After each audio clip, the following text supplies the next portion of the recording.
Welcome to the latest CBA Unbound book review, in which we assemble a panel of experts, which you can see here on our screen, to discuss a recent publication in the field of biblical studies and theology. Today, we are reviewing Dr. Clifford Black's The Big Red Dog by Inside Humor Press. Oh, wait, sorry. That's next month's review. Sorry. Today's review is on Professor C. Clifton Black's Erdman's volume, Mark's Gospel, History, Theology, Interpretation from 2023. That's an inside joke for those of you who don't know it. Sorry. In the Unbound reviews, we approach the volume in questions from one or two particular questions. Well, that doesn't make any sense, Archie. We approach the volume from one or two particular questions, and today's questions, which our panel are going to address and Clifton will also be addressing. One, how does the Gospel of Mark help one better understand the first century Jewish context and development of the nascent Christian community? And two, how does Black's narrative approach help the 21st century Christian better understand Mark's presentation of early Christian theology, for example, discipleship or kingdom living? We'll first ask Clifton to offer a brief introduction to the book that is framed to scholars and laity who have perhaps not yet read the volume. We will then hear from our three panelists.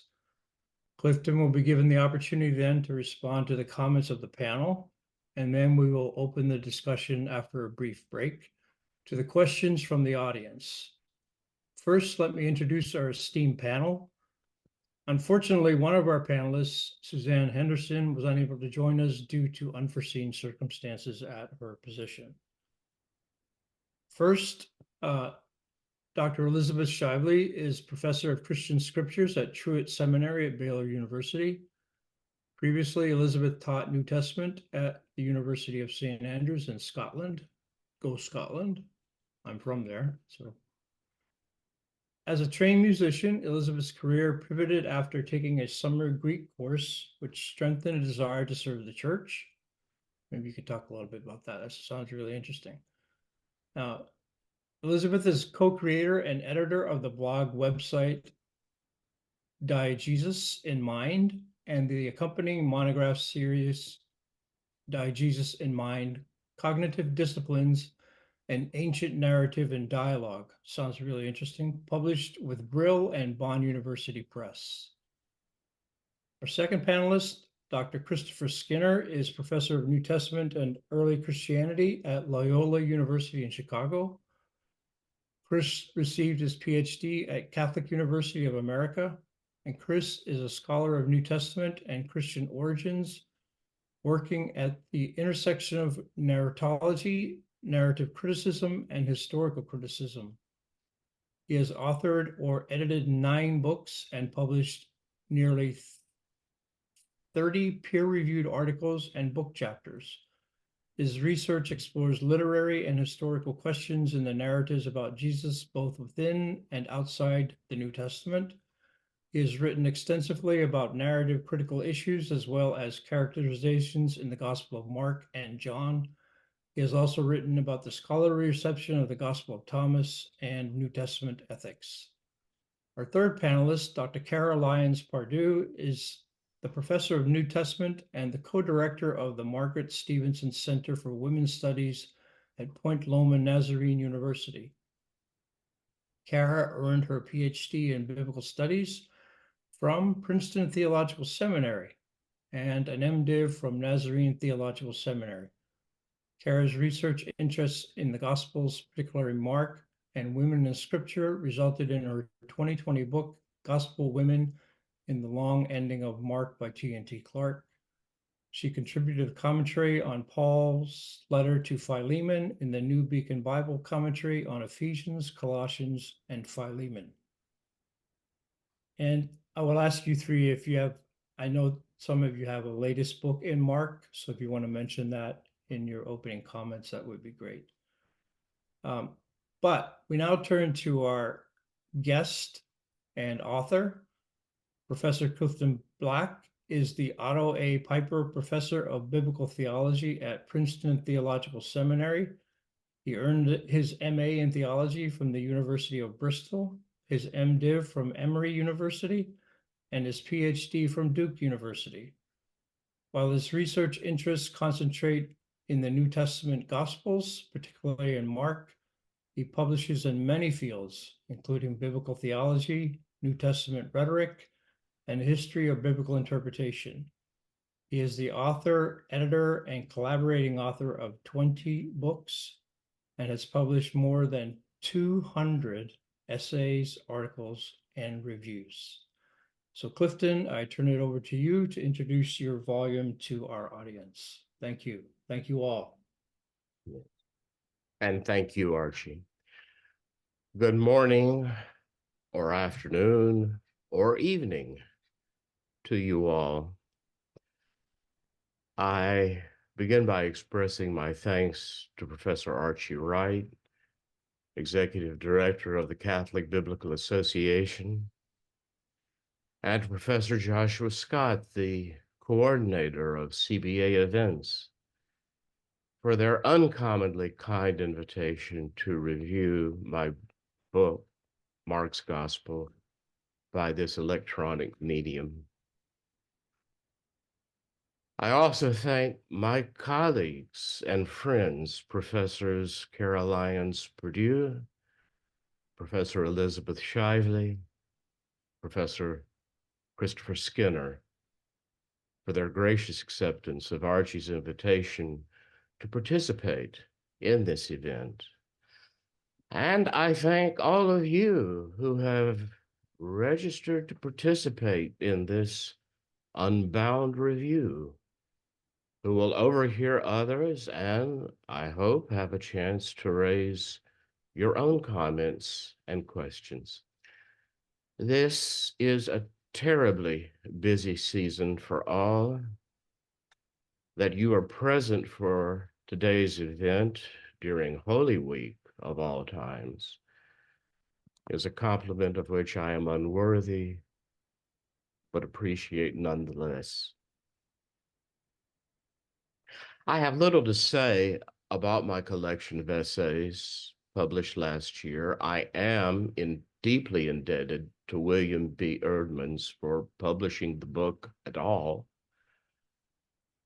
I am grateful to colleagues who encouraged me to do so, persuading me that such a publication might serve a useful purpose.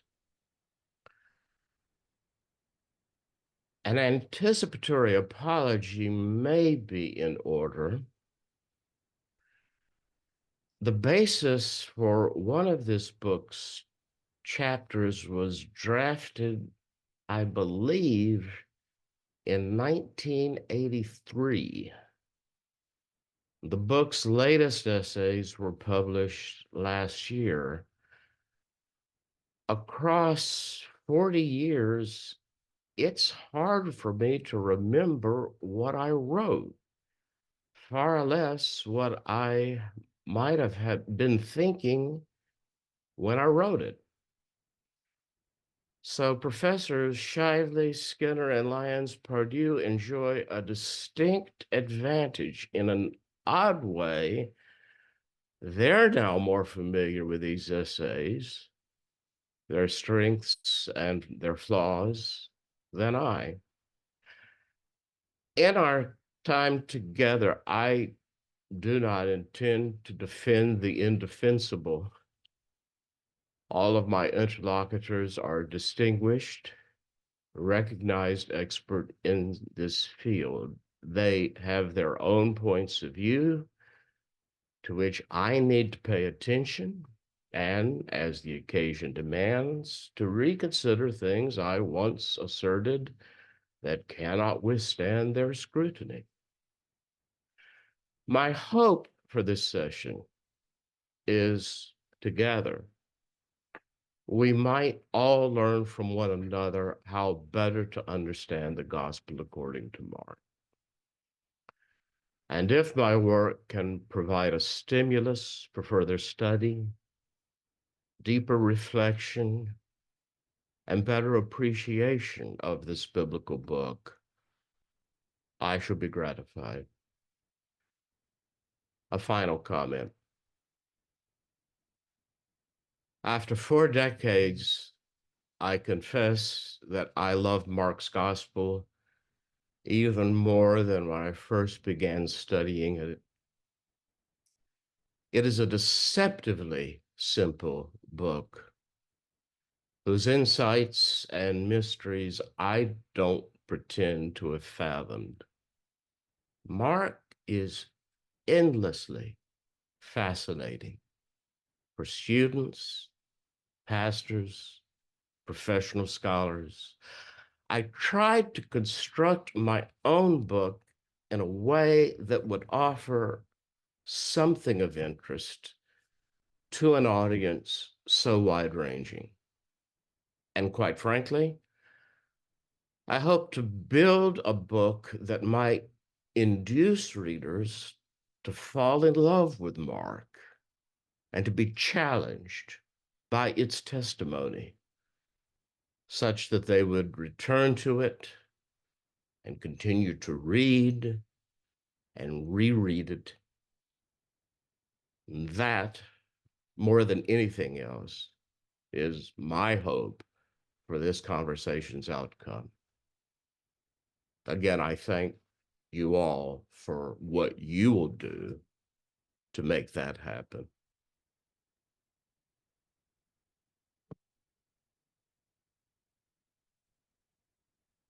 Okay, thank you, Cliff.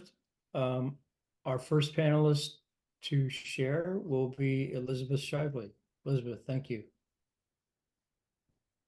Thank you so much for this invitation and for the kind words of introduction. I'm excited about this book. I feel like I learned so much reading it. Even though I've been immersed in Mark for a long time, it was wonderful to read. I have to confess that I have written a review, it's forthcoming, of Clift's book for the Review of Biblical Literature. And so I had these organizing questions from Archie in my mind as I was writing that review. And so I'm going to share what I wrote with you now with these questions in mind. And I'll tell you what they are. The two organizing questions that I had in mind, and which I believe the other panelists are going to give more attention to than I will, is first, how does the Gospel of Mark help one better to understand the first century Jewish context and the development of nascent Christianity? And the second one is, how does Black's narrative approach help the 21st century Christian better understand Mark's presentation of early Christian theology, things like discipleship and kingdom living?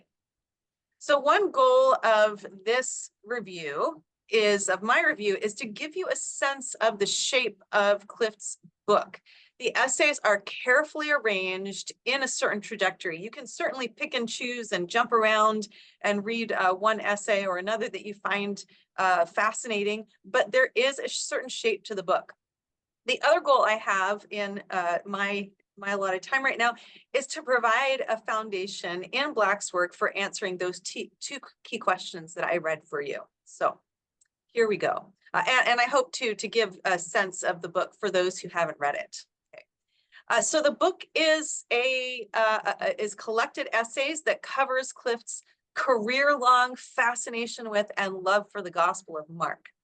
With one exception, the essays are reprints of publications that span from 1983 to 2020.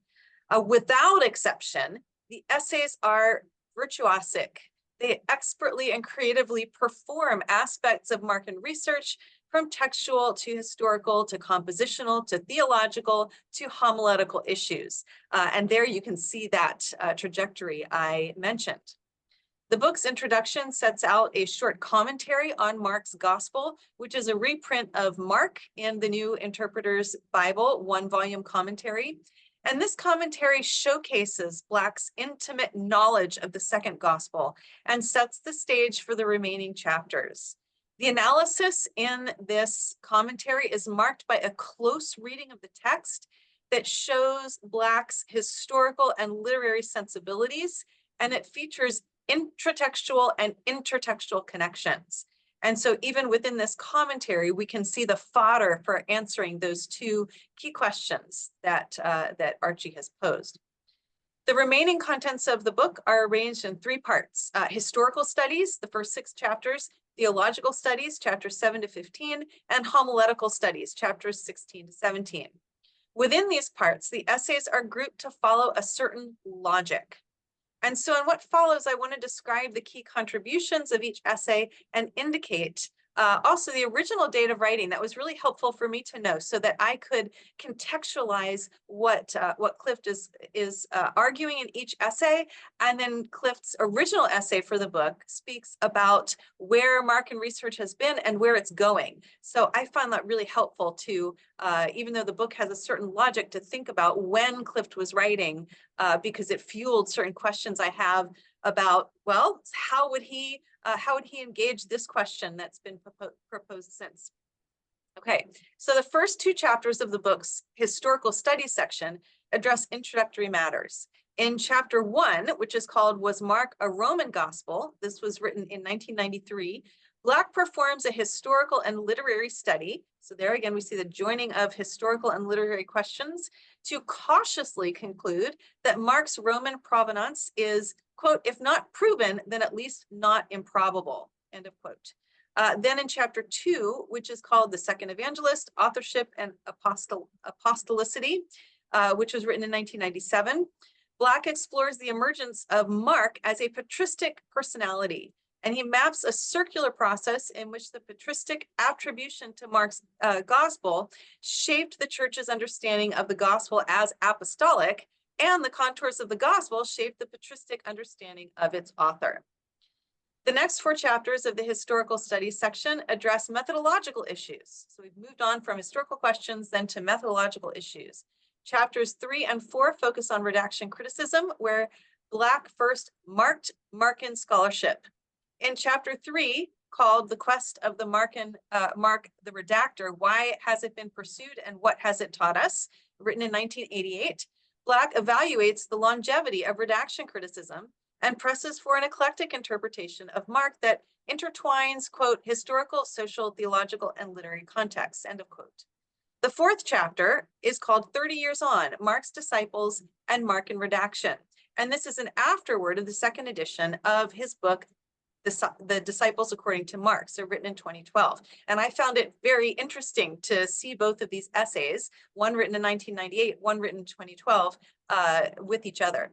So in this 2nd essay, Black explains why he wrote the book in the first place and evaluates its mixed reviews. He points out the difficulty in identifying sources behind Mark and assesses how current interpreters are using redaction criticism and other approaches since then to interpret Mark's disciples.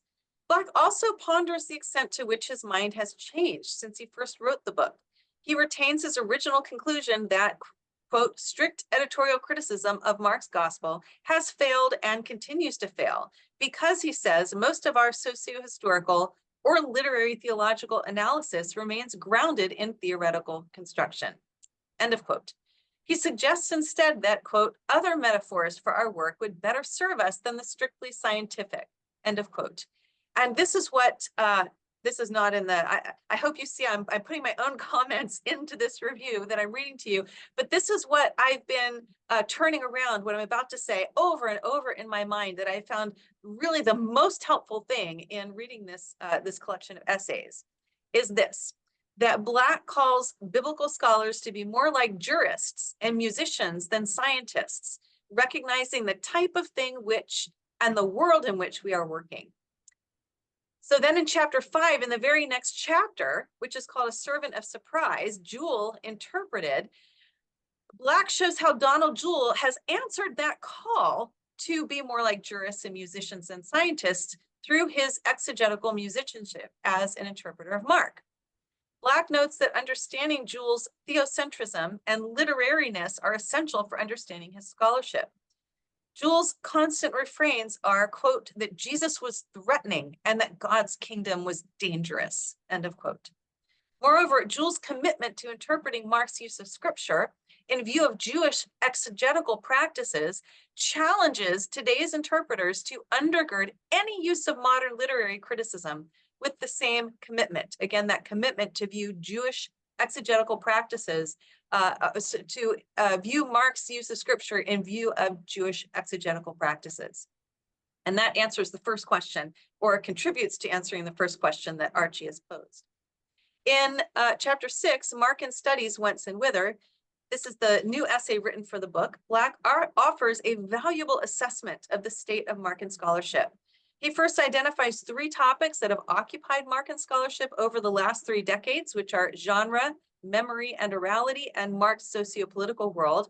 And then he proposes 7 neglected topics that required renewed attention: Mark's Greek, Mark's use of Jewish scripture, Mark's miracle tradition, Mark's relationship to Paul, the interpretive history, the intersection with current social issues, and this is my favorite, Mark's weirdness and wildness.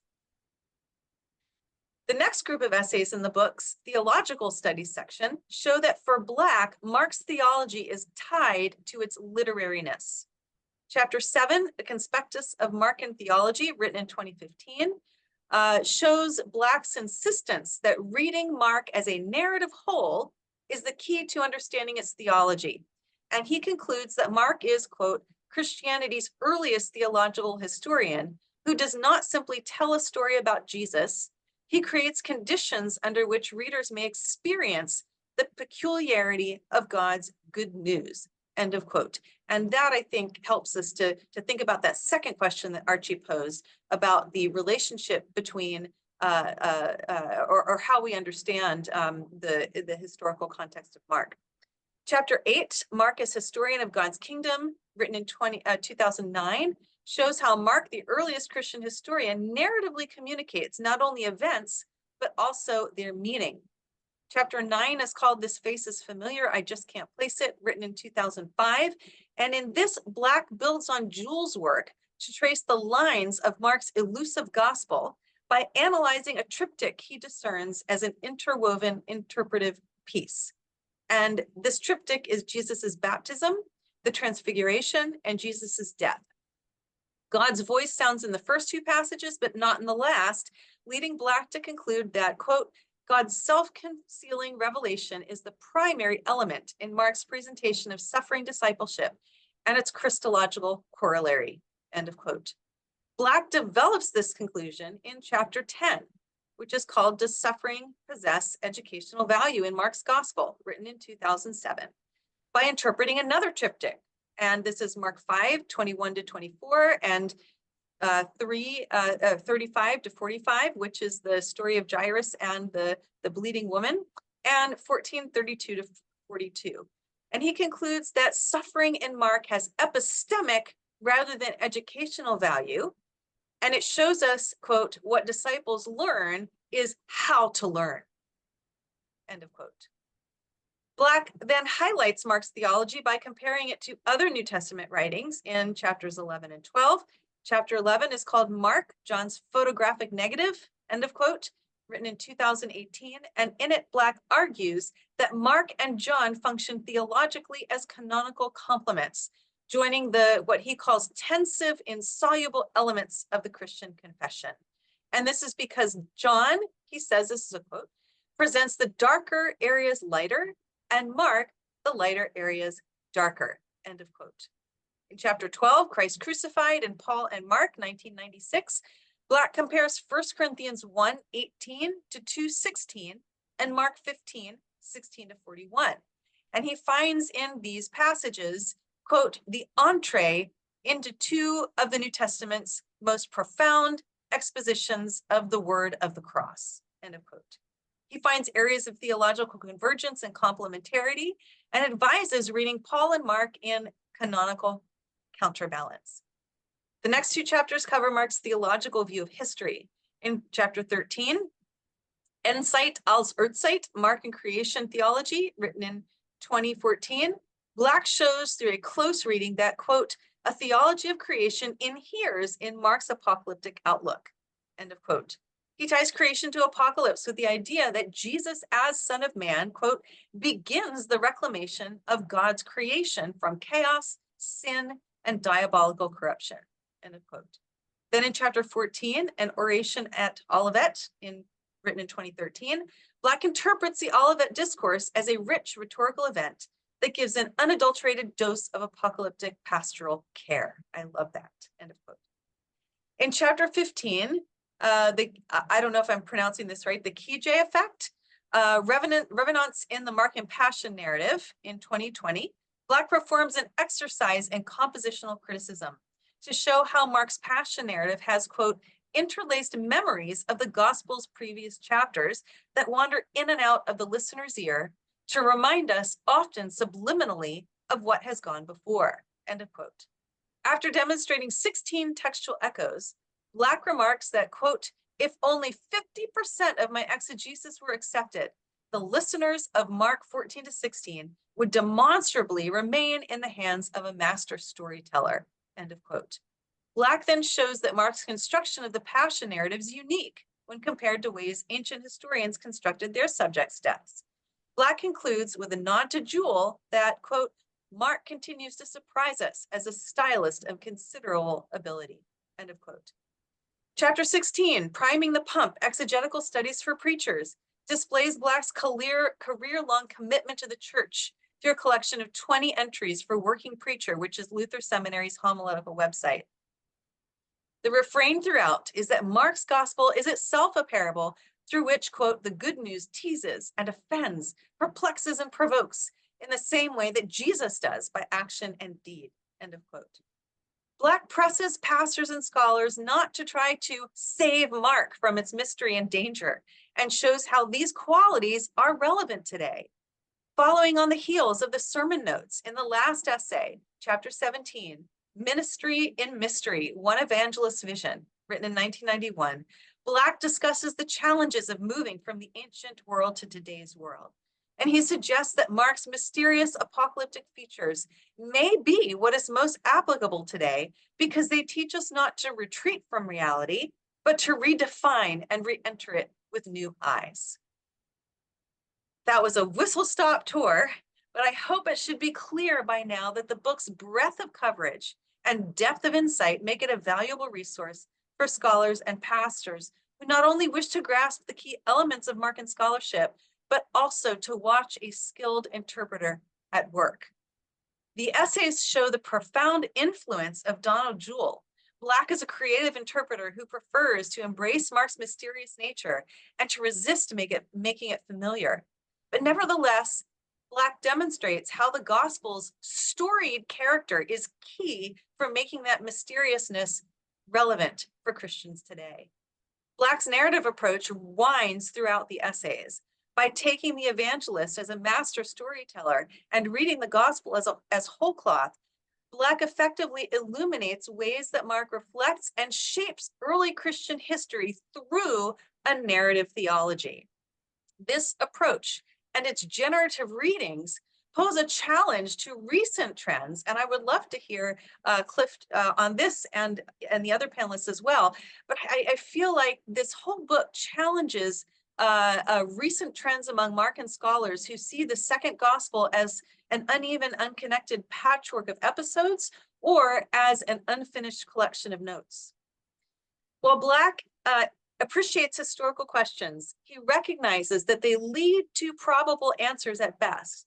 He prefers to shine a surer spotlight on how the earliest Christians performed their history and ideas through the art of narrative imagining.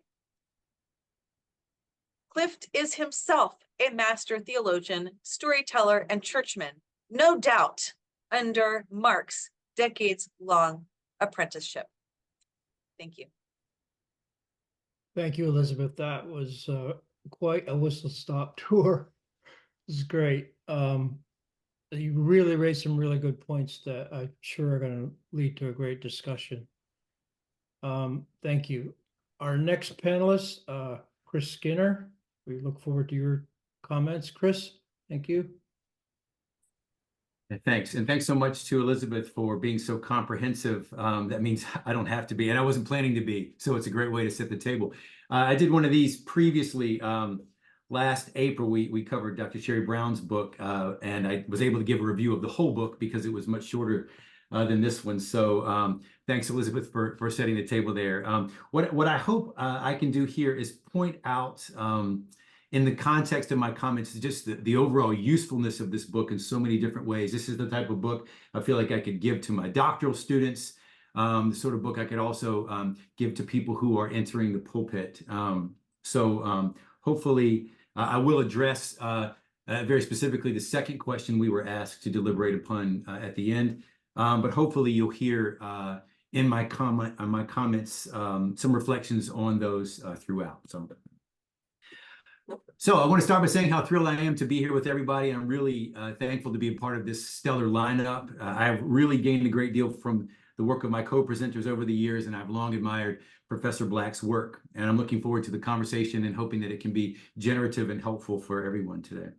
So a volume such as this demands both praise and engagement, and I hope to provide both in my comments today. But first, I would like to begin with a brief story. My first interaction with Professor Black took place over email a little less than a decade ago, and my guess is that he probably doesn't remember this interaction. By the look on his face, it looks like he doesn't. Back in 2015, I had written a review of Professor Black's book, The Disciples According to Mark, Mark and Redaction in Current Debate, for the Journal Biblical Theology Bulletin. The book had been republished by Erdman's in a second edition, celebrating its 25th year in print, and it included a lengthy afterword in which Professor Black reflected on the redaction critical enterprise in the 25 years since his book was first released. In the opening of that book review, I noted, quote, Clifton Black's revised dissertation became an instant classic when it was first published back in 1989. An insightful and at times devastating critique of redaction criticism, the book thoroughly weighs the merits and deficiencies of the redaction critical method and its representative proponents, end quote. After reviewing the book somewhat comprehensively, I concluded with what I now regard as a bit of a flourish. I wrote, quote, insofar as redaction critical scholarship is a relic in the world of modern gospel scholarship, the major contribution of this book is its historical account of redaction criticism's demise, end quote. A few months after this review appeared in print, I received an appreciative email from Professor Black in which he first thanked me for my thorough review, but then indicated that he was not at all aware that he had written a classic, instant or otherwise. He then concluded the email with a list of scholars still employing redactional methods and suggested that my reports of redaction criticism's demise were perhaps greatly exaggerated. I took this email as a sign, first, of Professor Black's humility. Perhaps I should not have ascribed to his book the title of classic. But even here in this volume, he refers to that extremely important work as, quote, a novice's offering on the guild's altar whose aroma drifted south of heaven, end quote. Oh, that all such novice offerings could be so impactful. I venture to say that most of us who are participating here today are not going to have a 25th anniversary edition of our dissertation put out in print. I can know that's true for me. But I also took this email as a sign of Professor Black's continued awareness of trends that were operative in the field, and thus I should have been more careful when employing terms such as relic and demise, while others were still using such methods with fruitful results. I remain grateful for that email as it embodied two things that I have consistently seen in Professor Black's scholarship, which are also two things to which I personally aspire: scholarly rigor, supported by an existential and interpretive humility. Both of those things are on display in this present work, to which I now turn. Forums such as this one can trend in the direction of hyperbole, and because of the ubiquity of feigned praise in such settings, it can often sound trite to describe a work as masterful or as a must-read. However, here I want to do just that, and I want to do so in all sincerity. We know Clifton Black to be a scholar of remarkable substance and range, and the sheer breadth of his work on the Gospel of Mark is on display here in this book. Its 17 chapters are divided into historical studies, theological studies, and homiletical studies, and it is clear to the reader that Professor Black has a long track record of doing each one of these things and doing each one of them well. Here at Loyola University Chicago, I have the privilege of working with doctoral students, and a regular topic of conversation is imposter syndrome. Everyone at some point, except for possibly the truly narcissistic among us, will experience some sort of imposter syndrome. Sometimes this is exacerbated by what a colleague of mine refers to as the myth of omnicompetence. When we train in this field, we feel as though it is incumbent upon us to read everything, learn everything, know everything, et cetera, et cetera, et cetera. But our field is so vast and its interests are so varied that it is truly impossible to know all that one should know here. And I've put should in scare quotes for a reason. However, admonitions to my students about eschewing the myth of omnicompetence should probably be put on hold when we attend to the work of Clifton Black, at least with this present book. This book is truly a testament to the scope of his abilities as a scholar, a teacher, a pastor, and a preacher. His attention to the potential role of our understanding of Mark can play in historical, theological, and homiletical deliberations is both illuminating and substantive. Since I'm limited by time, it is impossible for me to do justice to the book's 17 chapters that span nearly 450 pages. So in the interest of time, I would like to comment briefly on 4 of these essays: the introduction, which is a concise commentary, and then 1 chapter from each of the book's 3 sections. After this, I want to pivot to the specific questions on which we were asked to deliberate for this Unbound book review. So first, Professor Black begins the volume with an introduction entitled A Brief Commentary on the Gospel According to Mark. And the chapter begins with an appropriate epigraph, which reads, quote, "In every fat book, there is a thin book trying to get out," end quote. Then over the next 34 pages, we are treated to a historically informed, narratively rich treatment of the second gospel in its historical, literary, and theological milieus. As the chapter's epigraph anticipates, Black does not need 150 or 200 pages to provide us with a cogent and coherent reading of Mark's gospel that is filled with exegetical insights and that attends to the literary, historical, and theological dimensions of the text. He even attends here to the so-called shorter and longer endings of Mark, and he concludes the commentary as follows, quote, "When all else and all others fail, God remains faithful to the promise relayed by Jesus himself. Mark's gospel is but the beginning of the good news now sandwiched into readers' lives, where it may continue to unfold as a parable most surprising," end quote.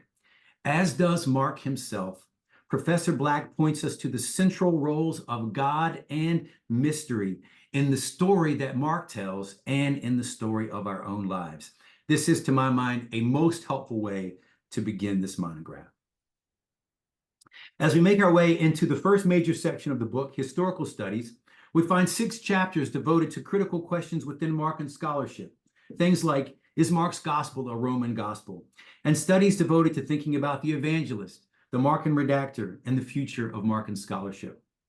Here, however, I want to comment briefly on chapter 5, entitled A Servant of Surprise, Jewel Interpreted, a chapter taken from Professor Black's contribution to the festschrift for the late Donald Jewell, his former colleague at Princeton Seminary. I have recently finished writing a book on major themes in Mark's gospel, and during the process of writing, I had a chance to return to the work of Donald Jewell, something I had not done since my doctoral studies. I reread Master of Surprise, I reread Messianic Exegesis, Messiah and Temple, and his volume on Mark in the Interpreting Biblical Text series published by Abingdon Press. Along with the writings of Professor Black, Joel Marcus, Elizabeth Malbon, my own Dr. Father Frank Maloney, I count Donald Jewell's writings as among the most important influences on my own Markan scholarship. I can only imagine a faculty that once boasted the presence of both Clifton Black and Donald Jewell at the same time, a dream for those of us working in Markan studies. In the context of this chapter honoring his colleague, Professor Black's encomium to Professor Jewell is simultaneously moving and infused with language and imagery reminiscent of Mark's own story of Jesus. He writes, quote, "So coherent, so consistent was his," that is Professor Jewell's, "vision of Mark across 3 decades, that it is jarring to recognize in Don's own life and death echoes of a mysterious revelation by the gospel he loved so well and taught us to read with such insight." He continues, "In life, as in Mark, things do not hang together. The endings do not satisfy. In the Christian life, as also in Mark, there remain promises from agents of unimpeachable integrity, good reasons to remain hopeful even in the face of disappointment. All of us, our lives and deaths, our possibilities and prospects remain in the hands of the same divine actor to whom Christ Jesus and all his servants have entrusted themselves. The one whose plan for the fullness of time is to recapitulate all things in Christ, things in heaven and on earth. End quote. Still, Professor Black points us forward to the foundational roles of God and mystery in our lives and in the text. This is a theme we see throughout these essays. And I will be honest that I actually teared up a bit when I read this portion of the chapter. I find this tribute teetering on the edge of darkness and loss to be both terribly moving and yet tinged with the hope of Mark's gospel. Now, making our way into the book's second major section, Theological Studies, we find another 9 chapters, the longest section of the book. And I want to point out here chapter 10, which is entitled, Does Suffering Possess Educational Value in Mark's Gospel? In the second half of the chapter, after examining what he calls a triptych of suffering, the synagogue leader's daughter and the hemorrhaging woman, both in that intercalated passage in Mark chapter 5, and Jesus in Gethsemane, Professor Black provides points of connection between all 3 stories, and whether intentionally or not, lists a long series of contact points that could just as equally well inform a seminarian's exegetical paper or a pastor's Sunday sermon, just filled with rich insights.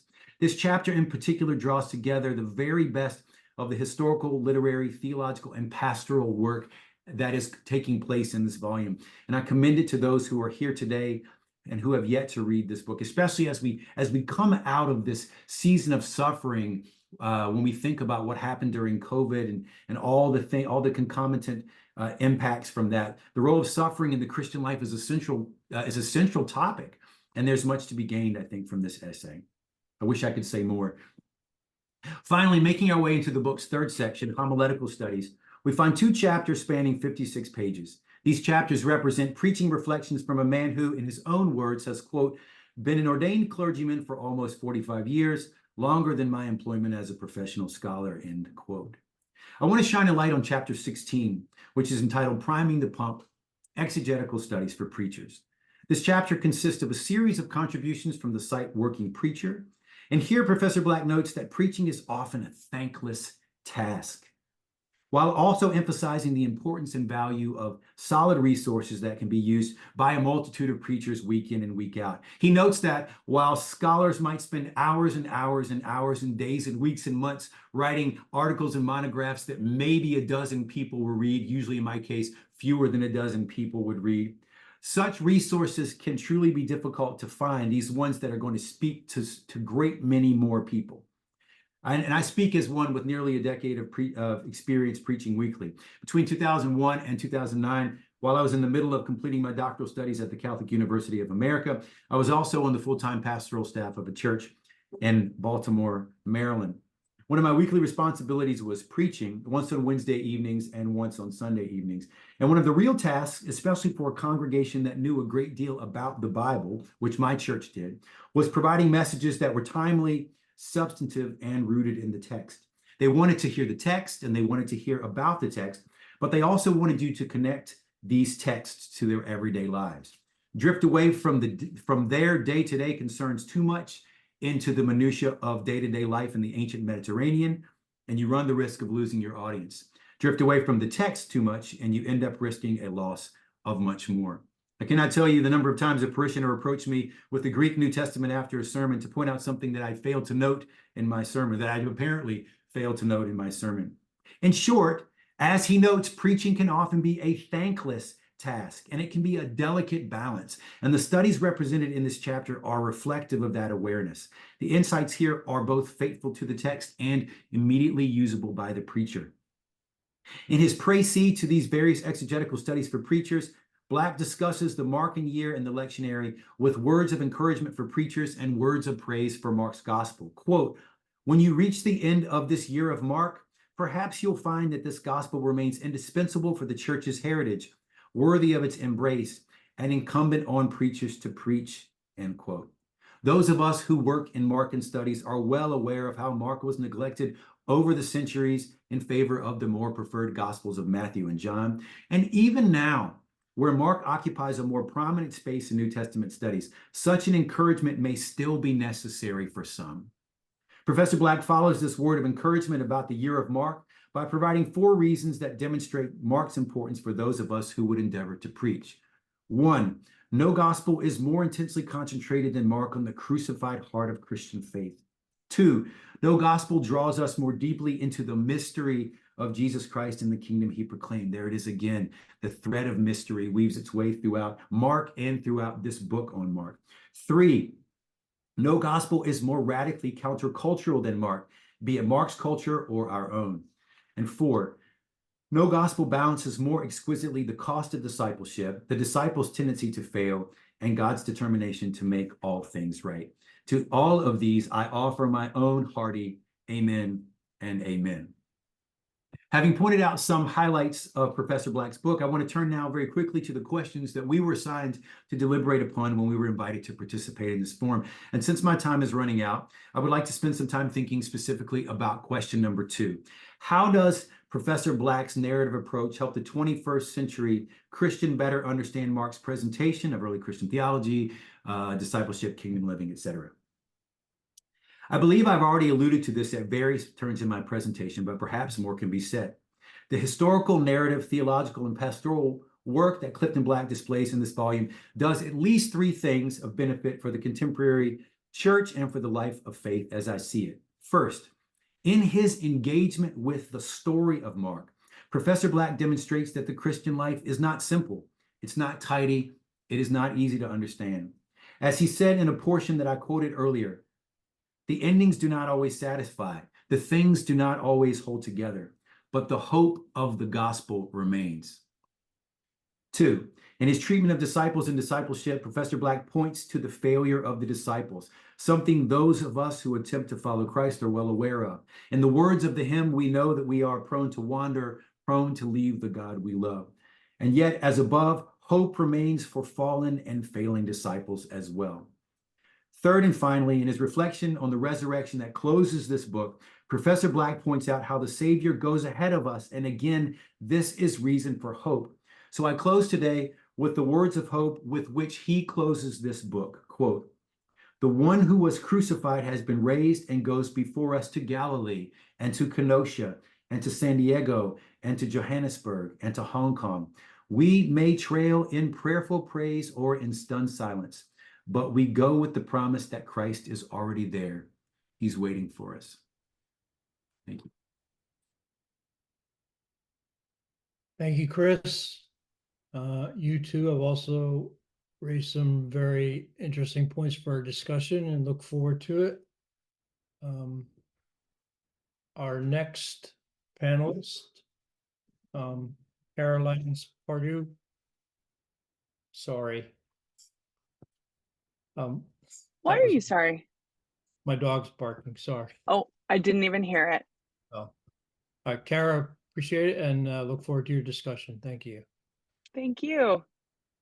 Well, it is with a profound sense of honor and gratitude that I join my voice to this panel's chorus of both praise for and dialogue with Clift's work.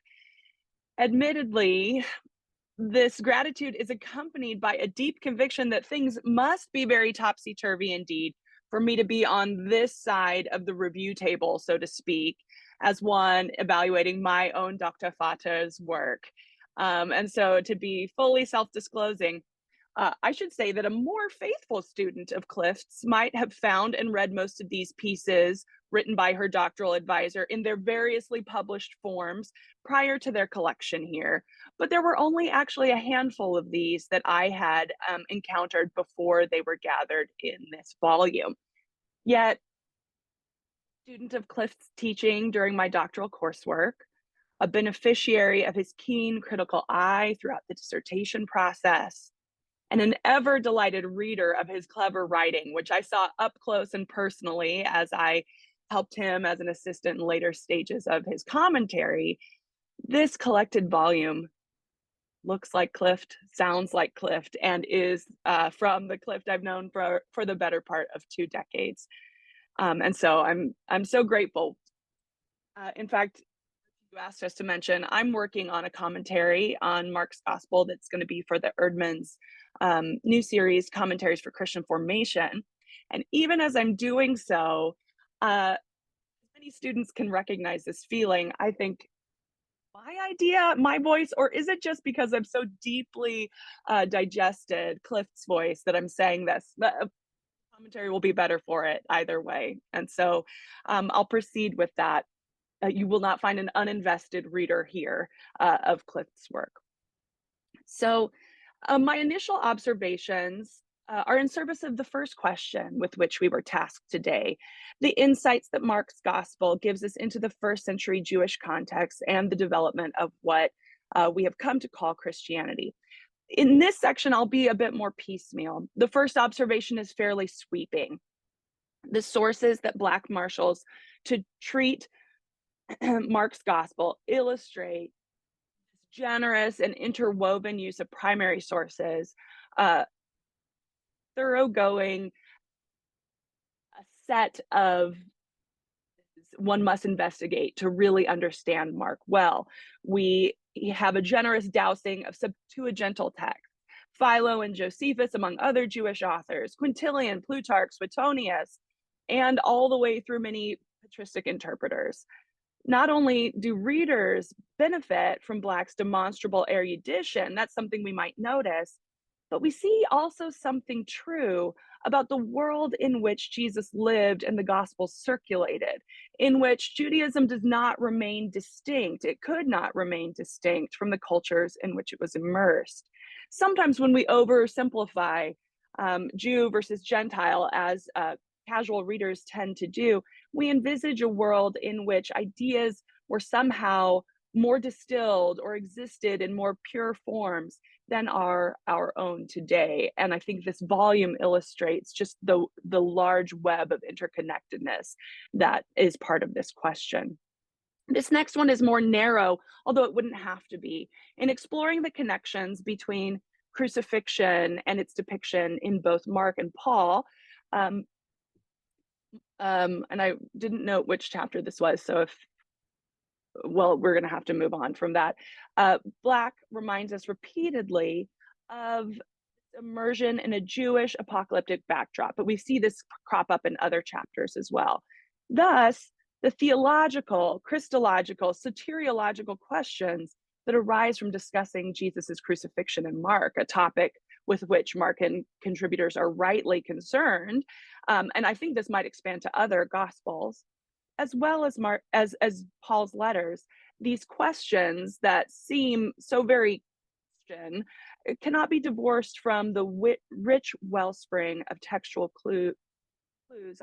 cues, and elusive elements that arose from Israel's confidence in the God who would ultimately vindicate them from the world's violence and injustice.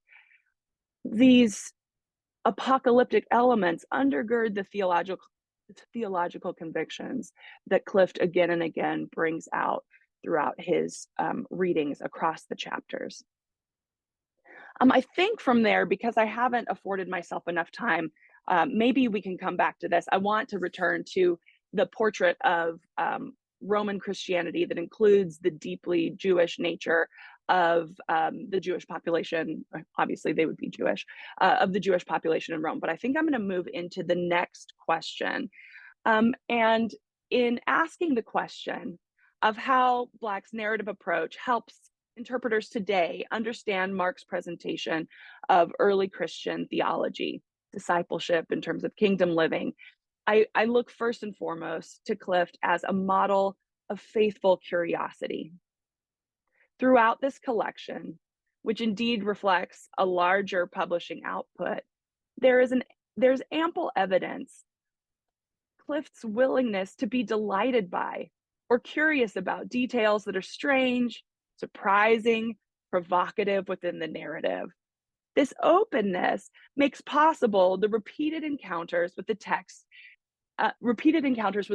as he mentioned in his introduction here, the hope that we might return, and at each return to this text, we might see something new, something surprising, a new horizon of implications.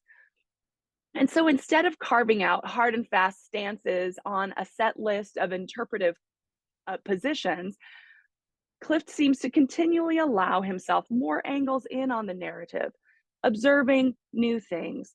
Now, don't hear me saying that he's wishy-washy or won't take a scholarly position here, but claiming territory and circling the wagons does not seem to be his aim as he is reading Mark's gospel.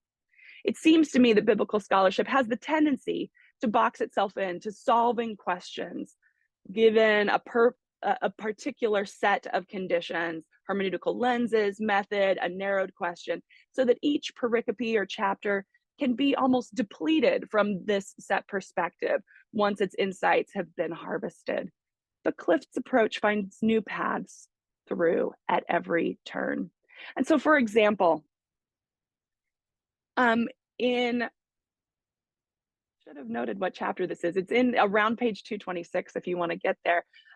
Clift insists on refusing to resolve the tempting decision that there is to be made about the centurion's statement at the cross in the wake of Jesus's expiration in Mark 15:39. And here I'll quote Clift. "I consider it imperative that the circumstances of this climactic utterance be held firmly in mind while leaving open, eyes open or shut to faith, its precise significance." This unsettling openness insists that our discomfort isn't the point, but honoring the narrative and what it's doing is tantamount. And here I'll quote again, "The evangelist does not lead us down any path of the centurion's psychology, so there we ought not go." In the conclusion, here I'm moving to a different section. This I know is chapter 6. In the conclusion of his generous list of directions he invites Markan scholars to attend to, I even thought it might be kind of a syllabus of here's a checklist of things that might be open projects for us. The seventh item, which Elizabeth favored as well, delighted me more than I can say. And this illustrates my point of his curiosity and Clift's willingness to be surprised. He says, "After 40 years of studying it, I find the Gospel of Mark surpassingly weird."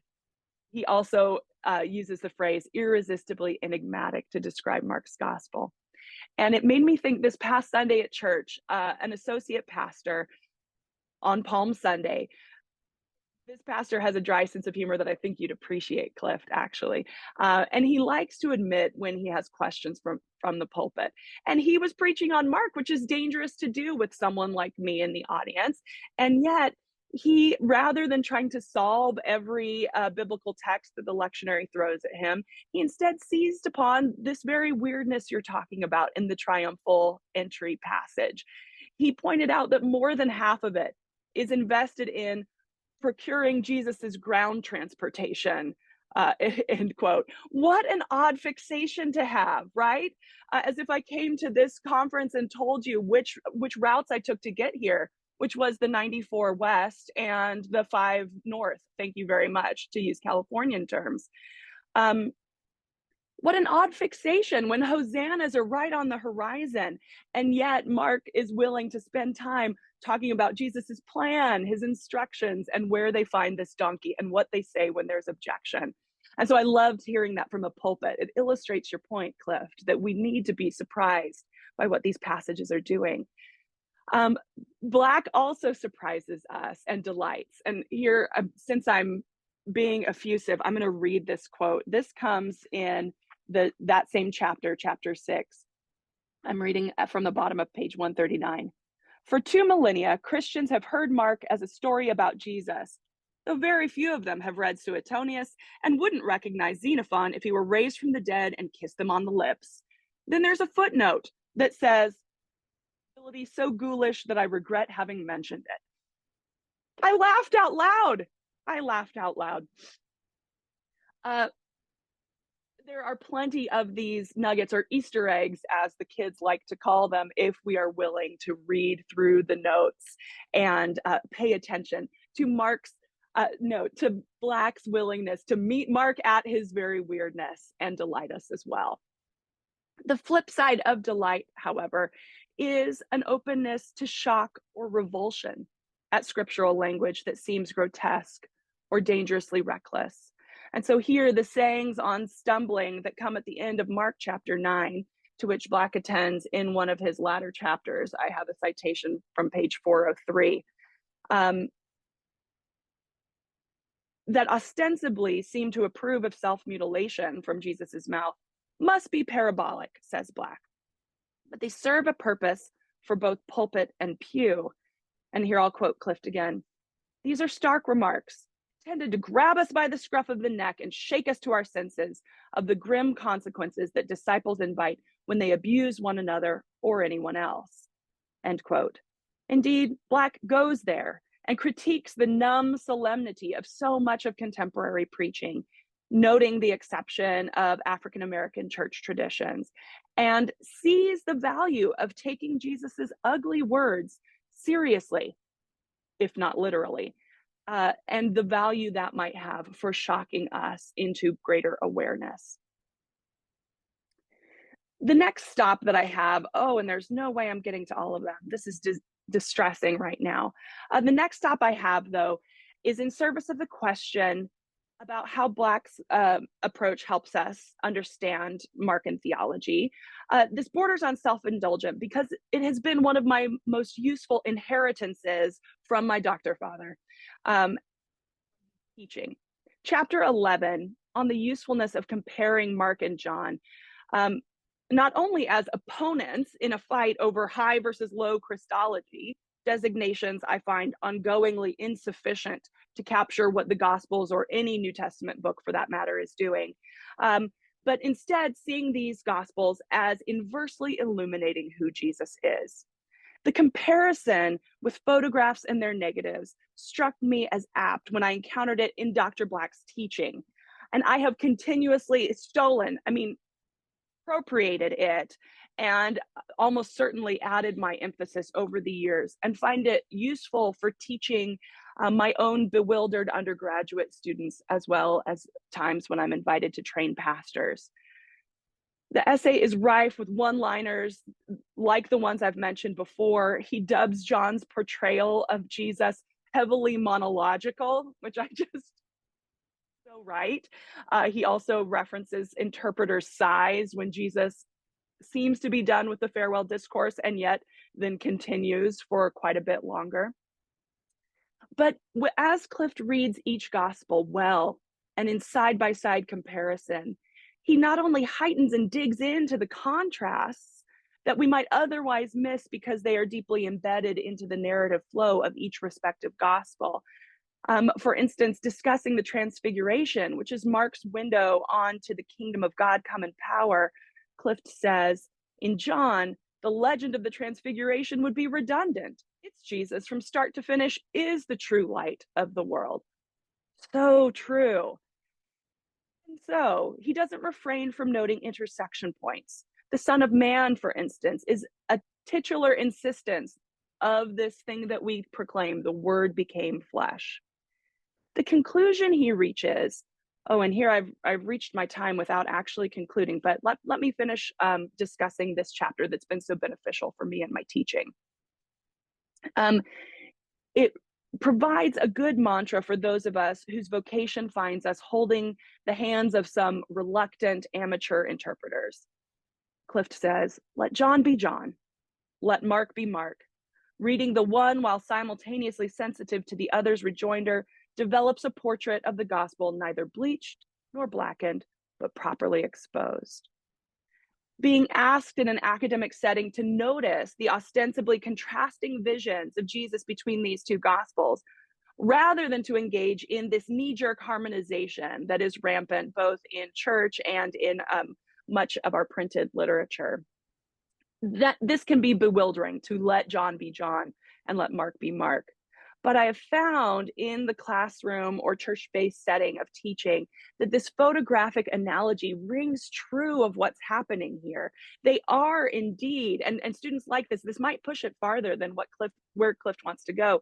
They are the same picture. They are showing you couldn't have one without the other, and yet they look so different to us. They highlight and lowlight such different things. And so there are jarring distinctions, even as we hold to refusing to compress or whittle down the distinct theologies offered by each. Okay, I've obviously have more I could say effusively. You found no critiques there, only praise. And so let me conclude by saying, for us all, but especially for me, thank you, Clift. Thank you, Kara. I appreciate your comments as to everyone, and I'm sure those parts you had to leave out will come up. You had an opportunity to come up in the discussion. We were going to jump into Cliff's response right now, but I think we're going to take a brief 5-minute break, Josh, and then we'll come back and start the next section with Cliff's response to the panelists, and then we'll invite others into the discussion. We're at 1 hour and 5 minutes into this, so we'll just take a brief 5-minute break. I guess we're ready to reboot. Welcome back, everyone. We're now going to turn to our esteemed author and allow him to respond to our 3 panelists and their comments. I don't know how much time did we allot for this, Josh? I don't remember. Usually 5 to 10 minutes. 5 to 10 minutes. I know that's not much, Cliff, but and then we'll invite our audience into our discussion. So, Cliff, I turn it over to you. Thank you, Archie, and thank you, Kara and Christopher and Elizabeth. You far more gracious. I'm gobsmacked. Well, I'm not surprised by your generosity because I know all of you, and I'm fortunate to count you as friends as well as esteemed colleagues. But I'm stunned that you like this book. Um,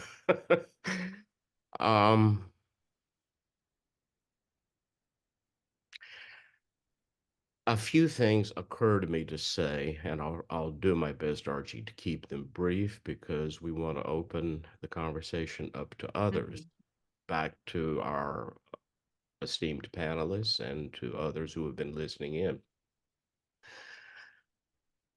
It seems to me, and feel free, please, friends, to disagree, all of you, if you think I have this wrong, but I think when any of us writes or puts together a book or even an essay or an article,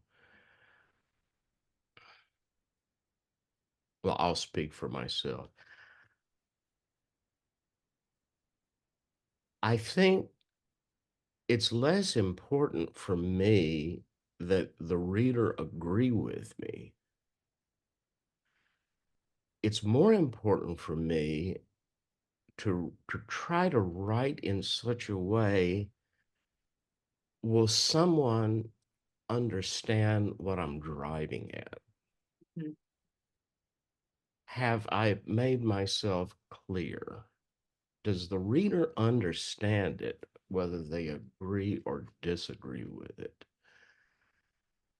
And one of the most, I must say, well,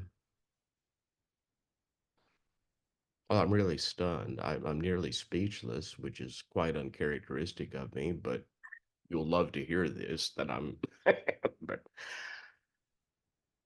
all 3 of my distinguished conversation partners, as you spoke in different ways about this book and different parts of the book, I said to myself, hey, they got it. They understand what I'm trying to put over. And I think for most of us as writers, that's really one of the most important things because Yeah. communication is just intrinsically far more difficult than we often examine. And to get outside of yourself and truly to be seen as others see you. And is the book that I wrote, does it bear any resemblance to the one that three extremely intelligent, erudite panelists are replying to? Does it correspond to what they're saying? And I'm delighted that the connection seems to be to have been made, and I appreciate that more than I can find the words to say. Just a few things that occur to me.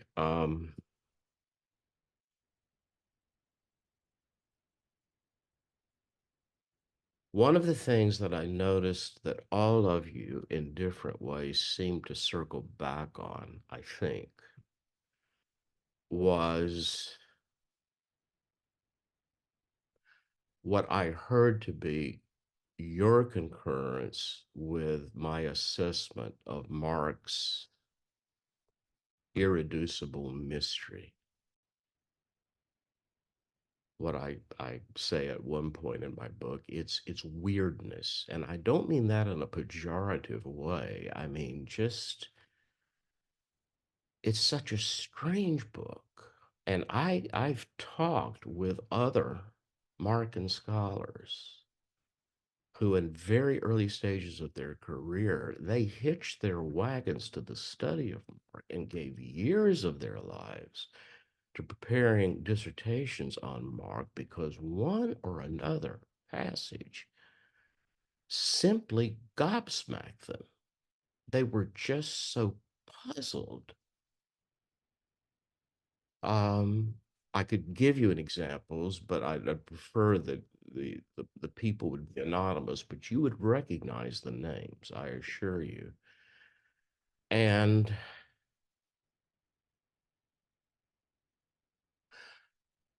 scholars and pastors, I think, have this in common.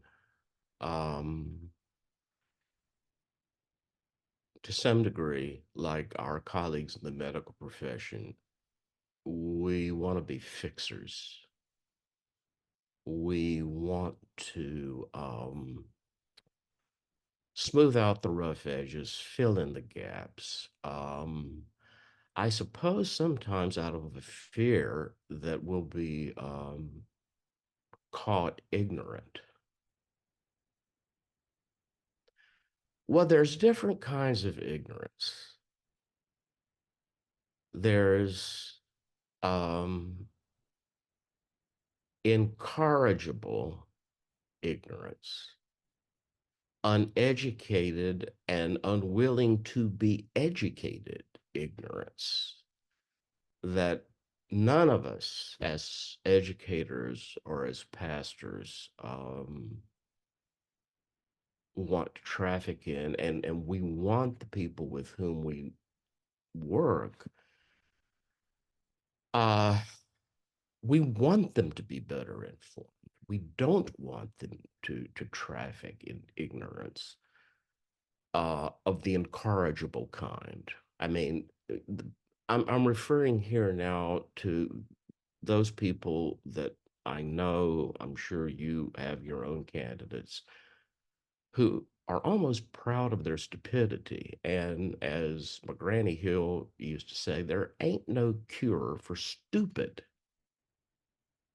which is true. I mean, some people will simply hide in stupidity. That said, there's another kind of ignorance that comes from hard, disciplined, self-critical, well-informed study, where at the end of the day, in certain cases, with certain texts, with certain passages, to be unafraid to say, I don't know.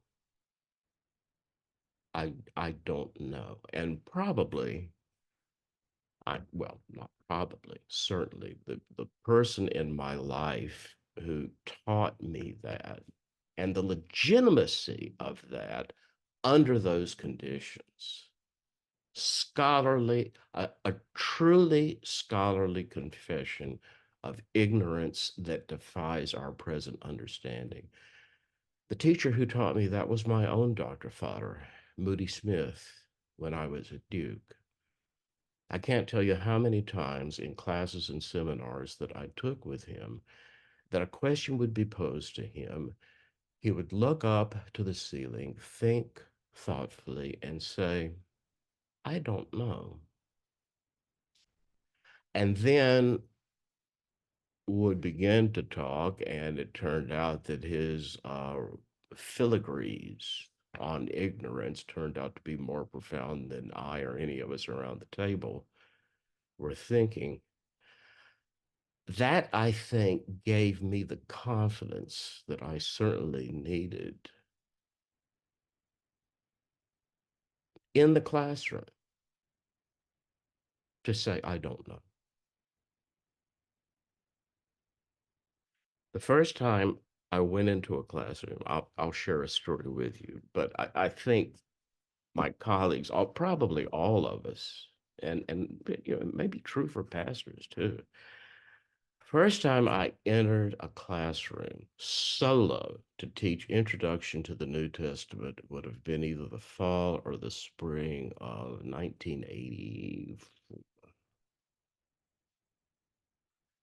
And I was absolutely convinced that I had two jobs. One, to fill every noggin in every head, in every seat of that classroom at Duke with all that I thought I knew about whatever the subject was. And secondly, whenever someone asked a question, I had to have an answer for it. Because if I didn't meet those two qualifications, then I would be exposed as the fraud who had no business being there. Classic imposter syndrome born of immaturity. And so I explained my anguish. I was really anguished over this. I explained my anguish to a fellow, a peer. Actually, he was in church history, that experience teaching undergraduates. He said, Cliff, come on. Who are these people you're talking to? And I said, well, they're undergraduates. He said, yes. How old are they? I said, well, 18 to 22. He said, can you remember what it's like when you're 18 to 22? And at that time in my life, I could. I said, yeah. And he said, Cliff, at any given moment in the classroom, no matter what you're saying, 90% of it, they're not hearing. What they're thinking about is sex. And that really freed me up to realize, begin to realize that I am not God's answer man for biblical scholarship or the students in my classrooms. The only other thing that I would say, and then I'll quit, is someone has mentioned the influence that Don Jewell has had on my life and career, and it's both because Don was the chair of the dissertation. I'm sorry, the chair of the search committee that ended up bringing me to teach at Princeton Seminary in 1999. And honestly, we got along famously. We were dear friends. I got there in 1999, and I have here written inside his memorial festschrift. He died on the 27th of February, 2003, at a really very early age, in his early 60s, and nobody knows what the cause of this was to this day. yes, Don was an influence to me, but mostly through his writings because honestly, I didn't have time enough to get to know him. As much as Don's influence was upon me, I think equally, if not for the greatest influence that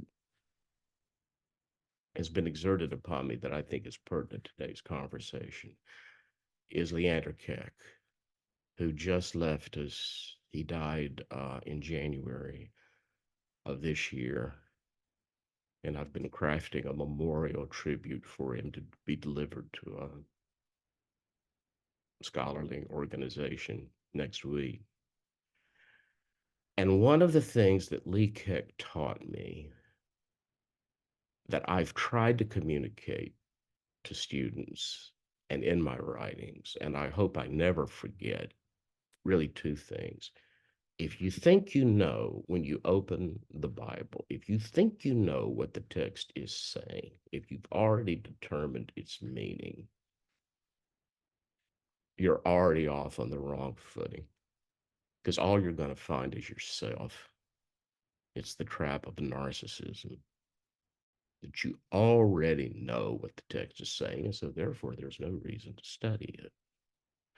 The second thing is once you've at least lowered your guard and allowed the text to speak to you, questions, questions, questions. Yes, we have them in abundance of Mark.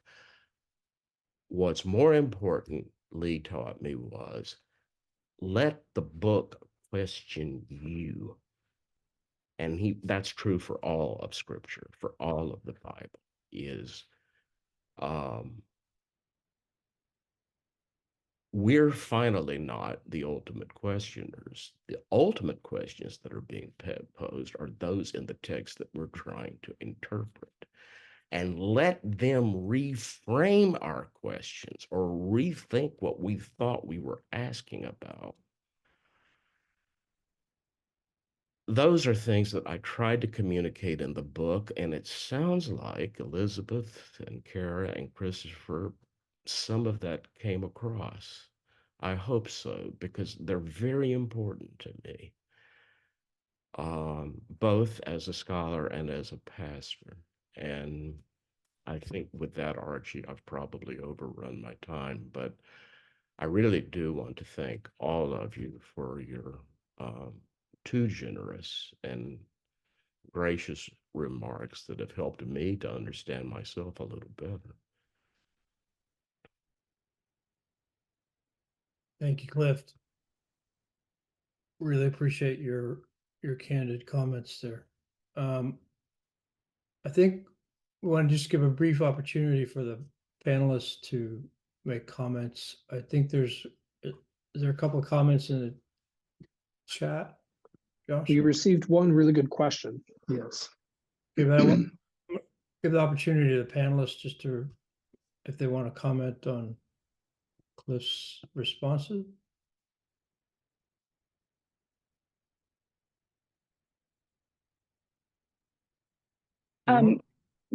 This actually came up from something Chris said, and it responds to also some of your closing comments there, Cliff. So I do have a question.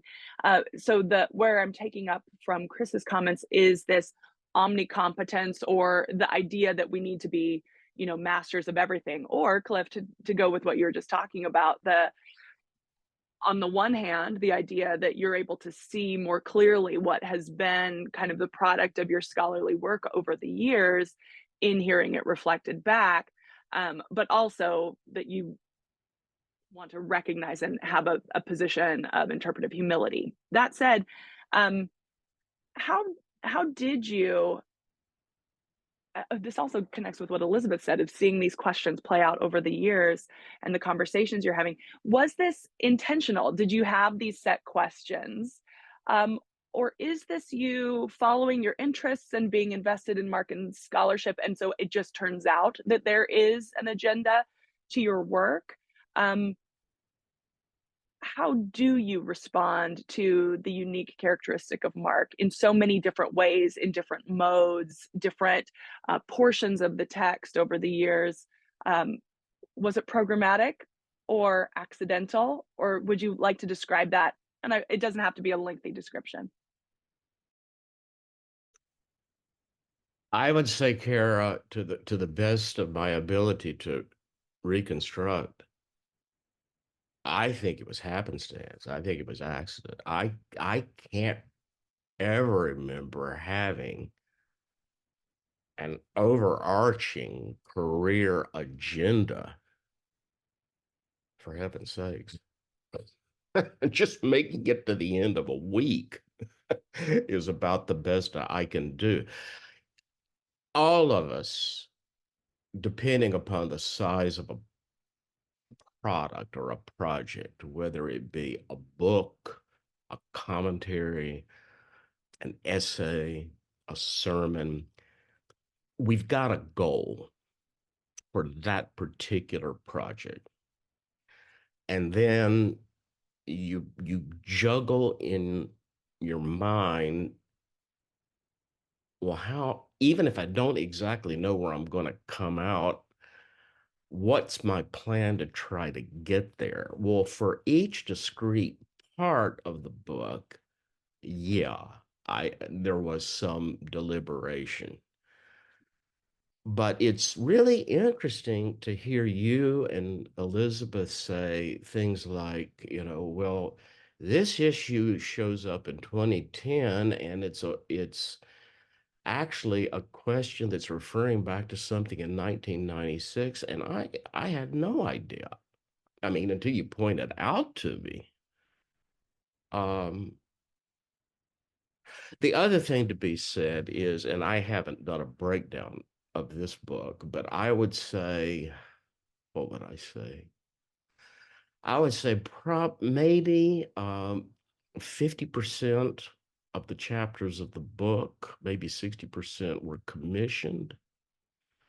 The other 50% were things I wrote on spec. Nobody asked for them. I just wrote them, sent them out into a cold, cruel world and see if anybody would accept the baby. And sometimes they didn't, sometimes they did.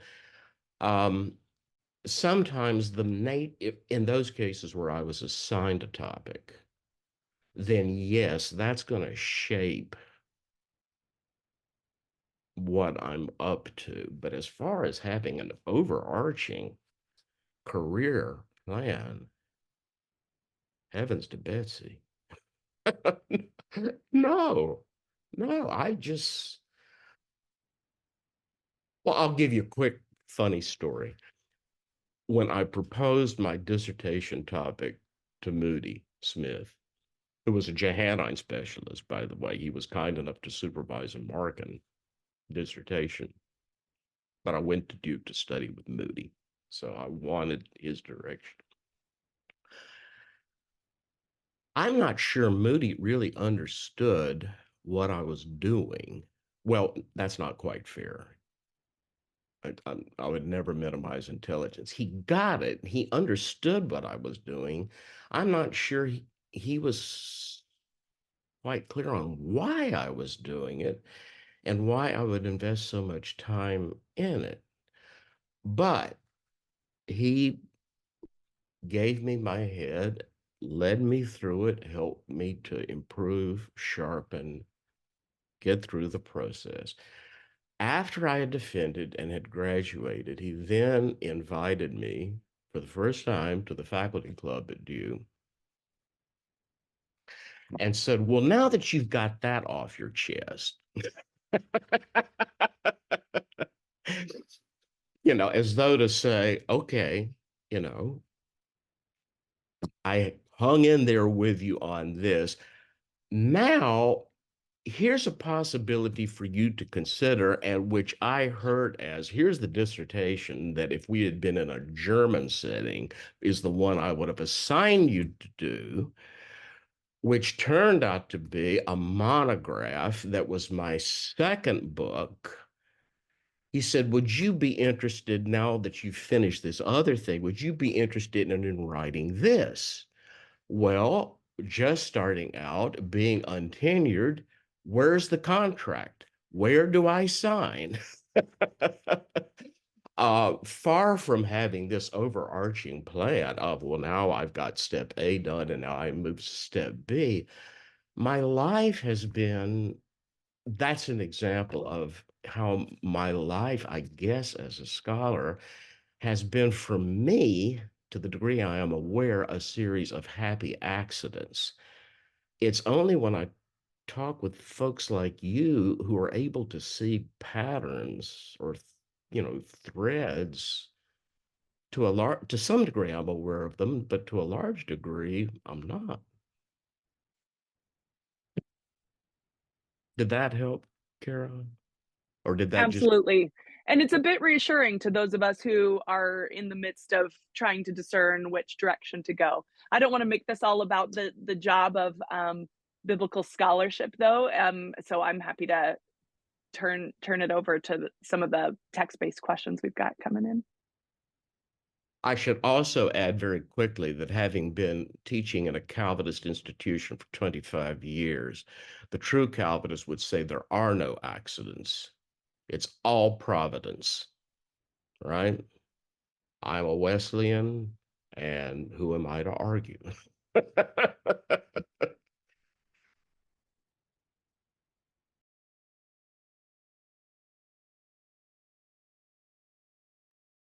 Chris or Elizabeth, comments? Or should we turn to chat? I Yeah, think we're we can. running out I'm of time, fine to so go to the chat. Yeah. All right. Joshua, would you like to read that question, or do you want me to? Or Yeah, Matthew Dunn asked a good question. Before I read that question, let me remind everyone that if you have not already purchased a book, I encourage you to go to the Erdman's Publishing Square site and use the promo code CBA 2024, and you can get a 50% discount on the book. I've just dropped the link to that website again in the chat. So the code that you need to use at checkout is CBA 2024, one word.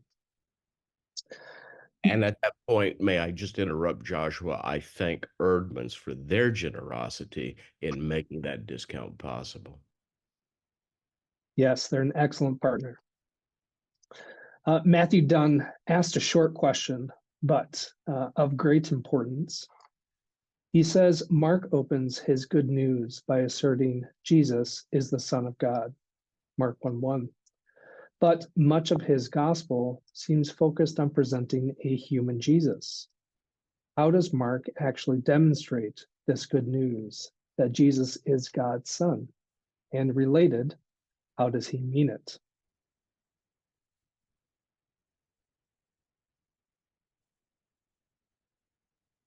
Joshua, to whom is Matthew's question directed?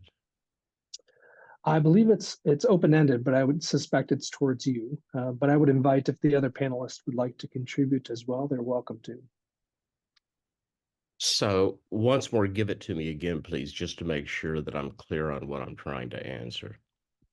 Matthew Dunn writes, Mark opens his good news by asserting Jesus is the Son of God, 1:1. But much of his gospel seems focused on presenting a human Jesus. How does Mark actually demonstrate this good news that Jesus is God's Son? And related, how does he mean it? Well, I'll take a crack at that. And where my answer is insufficient, Matthew is fortunate to have three other people who is as competent, if not more than I, to answer or respond to it.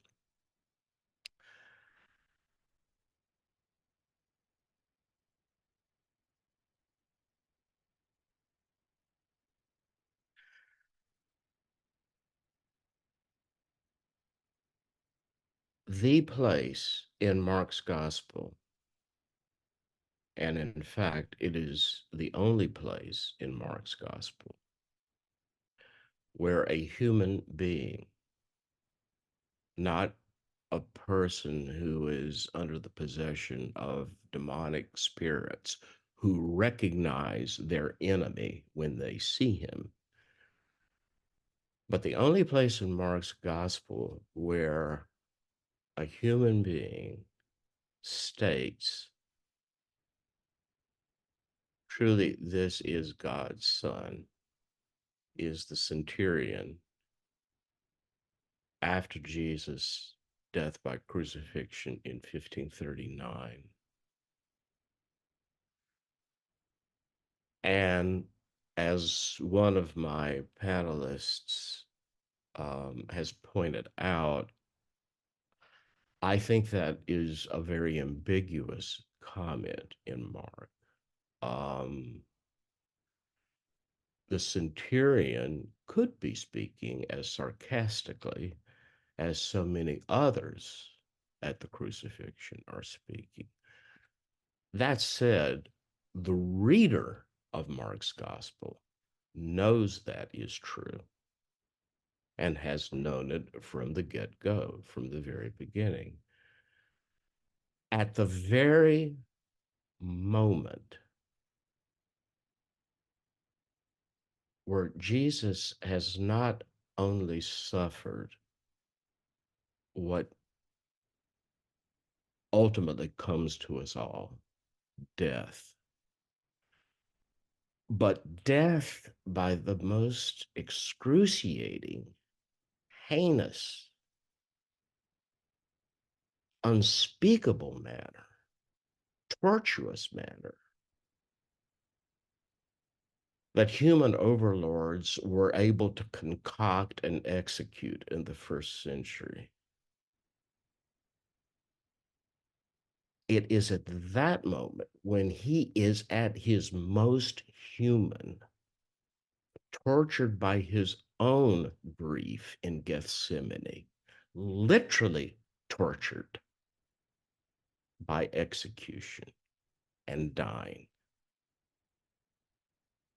knowing the foot nadir, drinking to the last droplet from the goblet of human pain and suffering. The acclamation that we as the readers of Mark's gospel know is the truth. The acclamation, truly, this is God's son. To me, it seems that for Mark, there is no contradiction. It may be utterly unexpected and quite paradoxical, but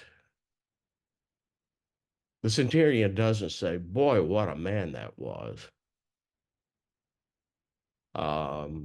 There's nothing heroic about Jesus' death in Mark. It's excruciating in its description. It couldn't be more human. And yet that becomes the occasion, whether the speaker knows it or not, truth is told. This is how Mark would have us understand that Jesus truly is the Son of God. Elizabeth, Chris, Kara, what have I gotten wrong and how can you improve on Matthew's good question? I have balloons for some reason that just went up on my screen. I have no idea why. I don't know if it's because I went like that. Who knows? Balloon? So I'm sorry? balloons just went up in my screen. I don't know why. But no, I love what you said.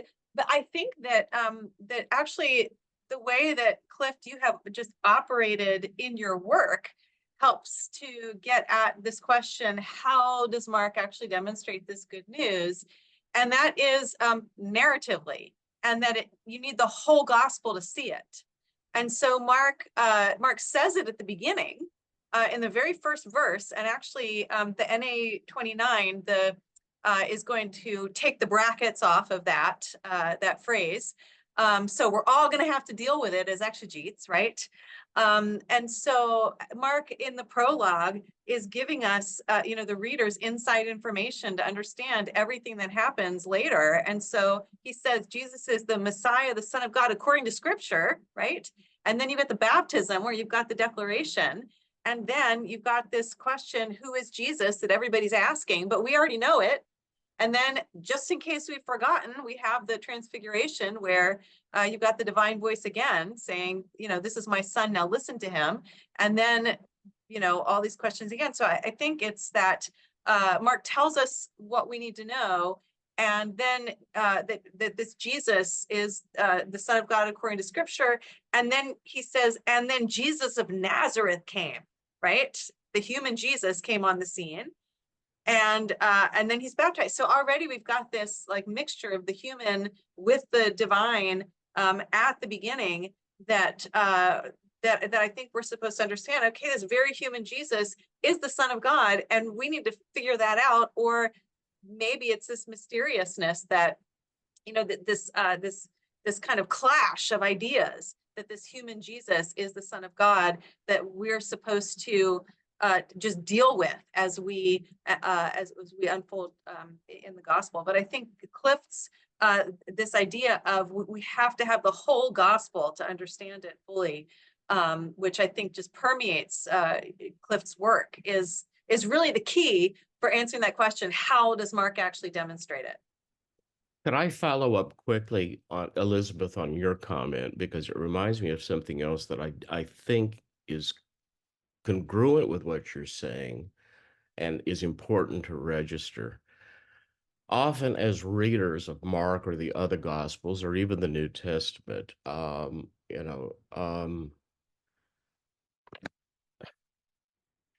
how is it that Jesus is the Son of God? Well, of course, Jesus is the Messiah. Of course, Jesus is the Son of Man, the Son of God, all of the titles that are ascribed to him.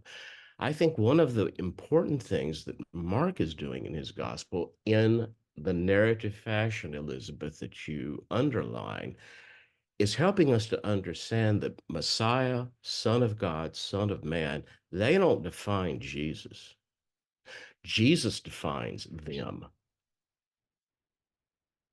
We are being presented with Jesus as Jesus becomes the question that causes us to ask, what are we expecting of a Messiah, of the Son of God? And how is Mark's way of presenting this good news challenging us to rethink our assumptions about what those titles mean? I'm still going to use that the titles don't define Jesus, but Jesus defines the titles. Oh my gosh, that's like the best thing from this session. I love it. I don't know from whom I stole it, but sweet thievery. Chris? Can I jump in real quick? Yeah, and I agree wholeheartedly with both what Cliff said and with what Elizabeth said. I think just if I could address what I think might be a subtext to the question, I'm reading it here again. Much of his gospel seems focused on presenting a human Jesus. I think I would ask, in comparison to what? And because we've had this discussion of let's let Mark be Mark, let's let John be John, et cetera, et cetera. And very often when I get questions like this, and Kara said something earlier that I share agreement with, this idea that high Christology, low Christology, these designations are wildly unsatisfactory as far as I'm concerned, right? But if we're going to let Mark be Mark, I would say a more human Jesus, or a human Jesus in comparison to what? As Elizabeth pointed out, we have the story. He tells us at the very beginning that he's the Messiah and the Son of God. And what it means for Jesus to be to be the Messiah and Son of God in Mark is exactly how the story unfolds. That's what it means, right? And so we have this idea of him being more human, for instance, in Mark in comparison to some other gospel. Let's let the narrative have its own autonomous voice there. Let's let Mark be Mark and not put it necessarily into conversation with another text until we've properly perceived how Mark is telling the story. So that's a subtext to this particular question or not. I know that's often a subtext to the sort of questions I get in class. So. Excellent point, Christopher, I think.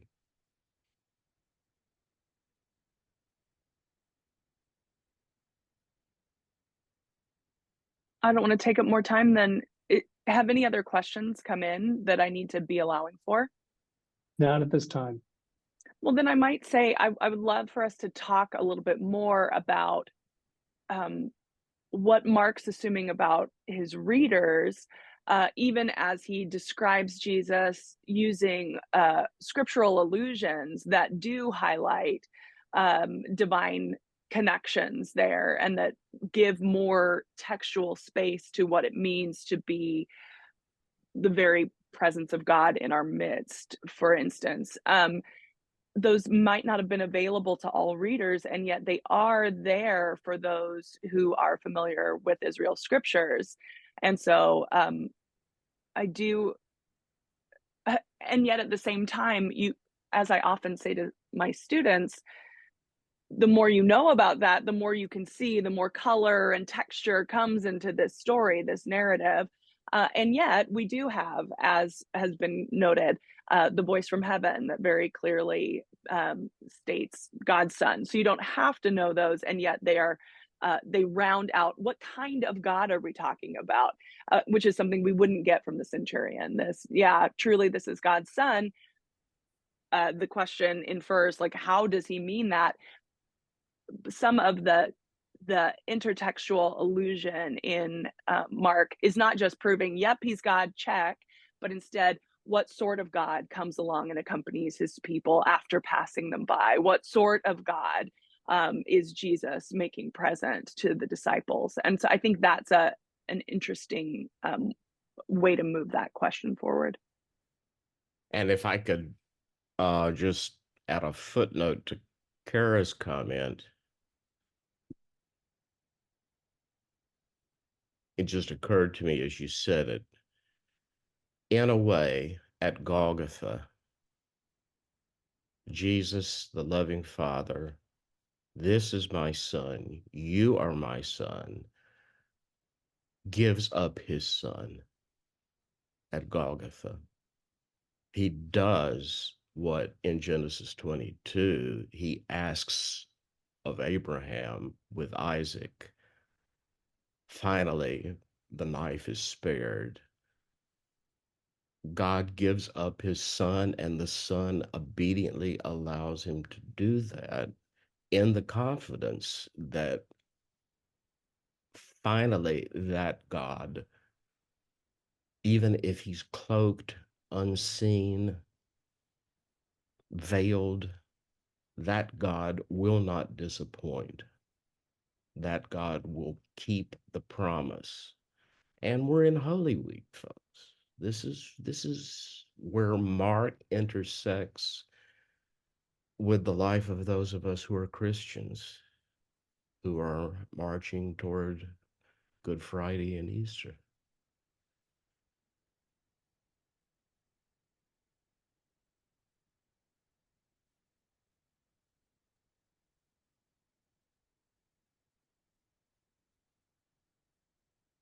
Anyone else?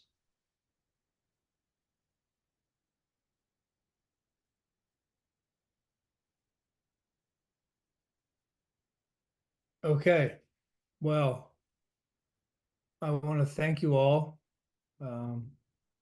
Clift, Kara, Chris, Elizabeth, thank you all so much. I'd clap a little harder, but I really can't. So sorry. I bang on the desk, but might be too loud. But I really want to thank you all for your contribution and especially your time. I know taking 2 hours out of your day to come and discuss this wonderful book. And I hope everyone takes advantage of the opportunity to buy it at such a great discount. And again, this will be available on various social media through CBA. So this will not be the only time that people have the opportunity to hear this discussion and all of your points that you have made throughout the last 2 hours. I know probably went fairly quickly, at least it did in my mind anyway.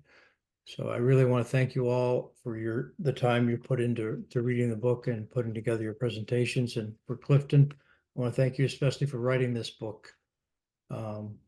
It's really a great piece of work. And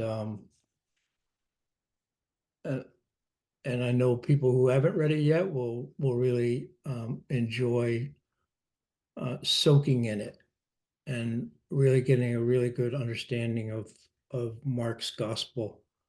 And listen to what Elizabeth said when she went through her very succinct points of, or stopping points along the way through the book, and how making all those connections that she did was really helpful right from the start of our discussion. I think that was really a great setup for taking us through the rest of the program. So thank you, Elizabeth.